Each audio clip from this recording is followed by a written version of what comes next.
Hi everybody, I'm gonna just purchase the 8MILELAKE Valve Spring removing tool, compression tool. I'll be using it to remove the valves from my six-cylinder that's out of my 1966 Pontiac Strato Chief. The engine was leaking all over and low on power, so I decided to rebuild it. So part of it was doing is removing the valves so I can lap the valves. And I didn't have a Valve Spring compressing tool, so I purchased this 8MILELAKE Valve Spring compressing tool off of eBay. I'll show you inside what's in there. I can't remember what it was, 60 bucks or 70 bucks or something. This is what it comes with, a variety of the big tool and different holders and stuff like that. And I'll show you how I used it to remove a valve from this Pontiac six-cylinder. And actually it's a GM six-cylinder, but it's in a Pontiac car.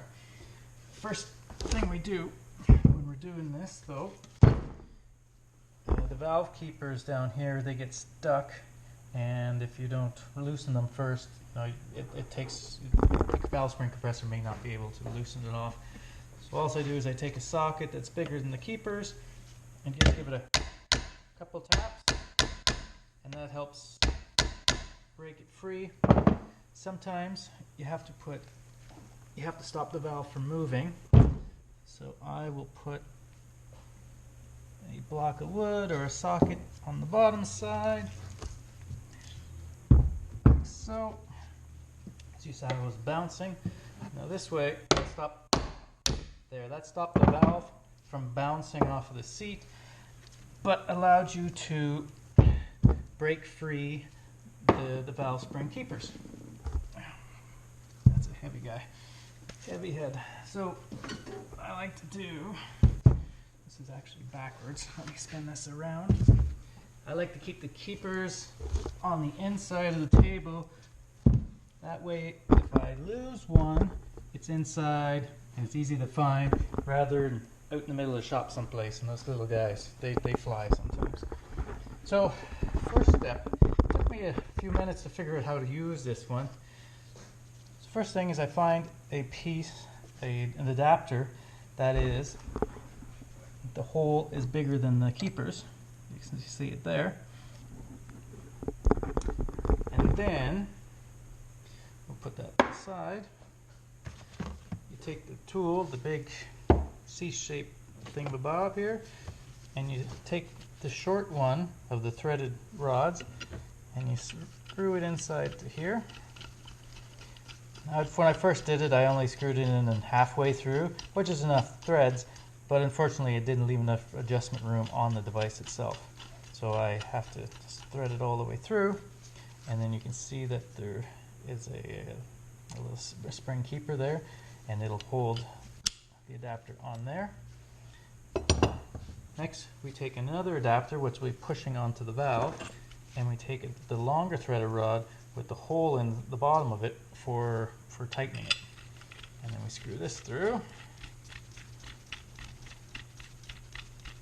until it just pops out with the little spring-loaded keeper there. You can see that. And then that pops on there. And then we take the rotate, whatever you want to call it, the torque rod, and it goes through the hole. Now we'll come over here, and you'll see this side goes on the bottom face of the valve. And on this side, oops, I've got that backwards, sorry. This side goes onto the valve itself. Here. There's not a lot of room in there. So you can see that, and still room for the keepers. On this side, it bottoms out at the bottom of the valve. Like so. And just by hand, you just kind of rotate it, trying to keep this on the center of the valve, and the other side centered on the valve spring retainer. There we go. I got that just a little tight. This side. Hopefully you guys can see that okay. Actually, maybe I'll set you up here. Hopefully that'll work even better.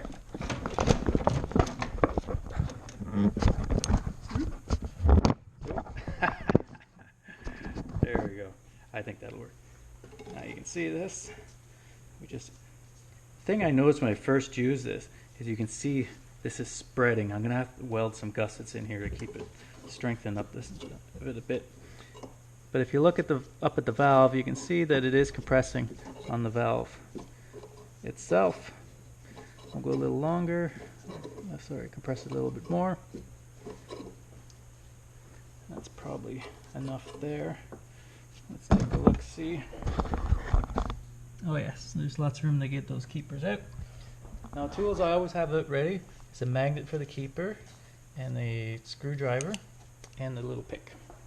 Having these three things ready really helps when trying to take these out. It should just pop out with a little bit of force. Oh, there goes one.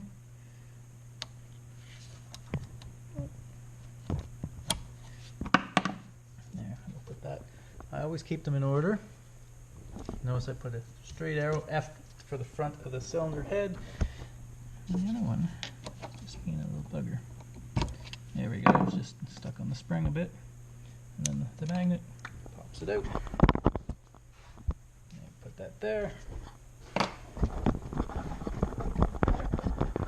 Now we come back. Band up. Just the GoPro. And we unwind it. There's not that much tension on the spring, it won't go flying or anything.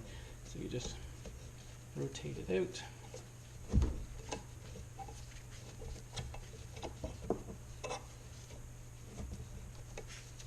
There we go, it's almost off. Do this by hand now. There we go, put that aside. From here, just simply pull the top off and the spring. We'll put that with the other pieces. Now the valve won't pop out because on these older Chevys the valve seal isn't at the bottom, it's actually on the valve itself. Yeah, I know it's a bit messy, but and this one being 50 some years old, it's very the rubber elasticity, the rubber is gone.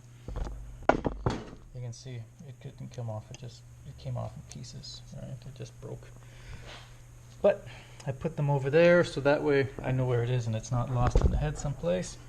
And now the valve should just slide right out. If it's sticky along through there, that's because there might be a mushrooming at the top of the valve, but this one's not sticky at all, so I'm lucky that it's in good shape. Right. So next thing will be to put some clean these valves up and clean up cylinder head, some valve compound, and lap those valves. That's it, easy as that. 8 Mile Lake Valve Spring Compressor, works not bad.